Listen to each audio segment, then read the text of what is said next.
ஓ, தாத்தா, என்ன தாத்தா நீங்கள் என்னுடைய எதிரில் உக்காந்துக்கின்னு என்னாச்சும் யோசிச்சுக்கிறீங்களோ? இல்லை செல்வங்களே, நான் வீட்டுக்கு எதிரில் அமர்ந்து கொண்டிருந்தேன். என் எதிரில் ஒரு மனிதன், நம்மை போன்ற ஒரு மனிதன் போய்கொண்டு இருக்கிறான். அவனை பார்த்தா திடமாக இருக்கிறான், வலிமையாக இருக்கிறான்.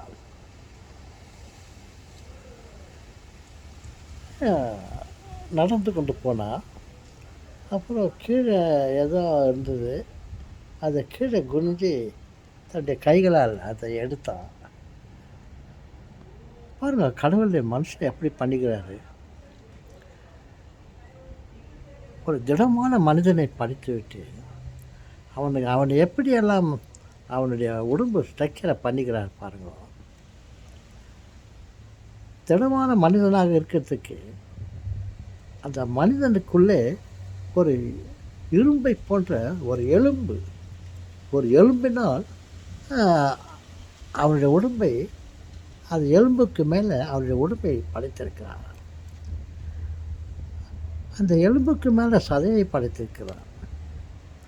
அந்த சதையை பார்த்து உடம்பை, அந்த சதைக்கு மேலே ஒரு போர்வையை போத்திருக்கிறார், தோல். உடம்பில் இருப்பது ஒன்று கூட வெளியே எஸ்கேப் ஆகக்கூடாது. அதே மாதிரி தன்னுடைய உடம்பு சதை ஆகப்பட்டது, அது அது குழம்பி ஒரே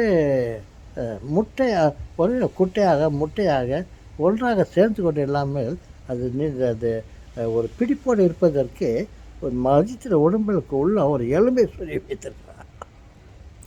ஒரு எலும்பை வச்சிருக்கிறான். ஒரு எலும்பை வச்சுட்டு அவனால் எப்படி போக முடியும், நடக்க முடியும், குனிய முடியும், வளைய முடியும். அதனால் அவனுக்கு எங்கெங்கெல்லாம் வளைய வேண்டும் என்ற ஒரு நிர்பந்தம் இருக்கிறதோ அங்கேயெல்லாம் ஒரு ஜாயின்ஸ், ஒரு முட்டி கை வரும்.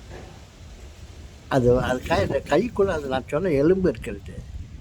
அந்த நம்ம எங்கெங்க கையை மடக்க வேண்டுமோ அந்த இடத்துலலாம் பாருங்க ஜாயின்ஸ் உள்ள ஒரு பாகத்துக்கு அந்த ஜாயின்ஸை வச்சுருக்காரு. அதே போல் தான் உடம்புல கம்ப்ளீட்டாக கை, கால், எங்கெங்கெல்லாம் வளைந்து கொடுக்க வேண்டுமோ அந்த இடத்துலலாம் ஒரு முட்டி, ஜாயின்ஸ் இவைகளை அமைத்திருக்கிறார். அதே போல தான் உடம்புக்கு மேலேயும் திடமான தோலை அமைத்திருக்கிறார். அந்த தோலுக்கு வளைந்து கொடுக்கும் சக்தியை, வடிவத்தை கொடுத்திருக்கிறார். பாருங்கள், இப்படி வளைந்து கொடுக்க வேண்டும் என்றால் மேலே இருக்கும் தோல் விட்டு கொடுக்கிறது. அதே சமயத்தில் உள்ளே இருக்கும் தோல் அதுக்கு தேவையான இடத்துல அது கையை உள் பக்கமாக மடக்குவதற்கு அங்கே சில கோடுகள், சில அமைச்சிருக்கிறார். அப்புறம் அவன் எதுனா ஒன்று செய்யணும்னா அதை சிந்தித்து செய்யறதுக்கு தலையில் மொத்தத்தில் தலையில் ஒரு தலையை பண்ணிட்டுருக்கார். மனுஷனுக்கு தலையை பண்ணிவிட்டு உடம்புக்கு தேவையான அனைத்தையும் அந்த தலையில் வச்சுட்டுருக்கிறார். மூளை, அந்த தலைக்கு உள்ள பல விதமான அறிவுகளை புதைத்திருக்கிறார். அங்கே புதைத்து வைத்திருக்கிறார். கண், மூக்கு, வாய், காது, நாக்கு, அப்புறம் வேறு என்னென்னலாம் தேவையான வச்சுட்டு அந்த மெயின் கண்ட்ரோலாக, தலையை மெயின் கண்ட்ரோலாக வச்சுட்டு உடம்பு எப்படியெல்லாம் வேலை செய்ய வேண்டும் என்று அந்த கண்ட்ரோல்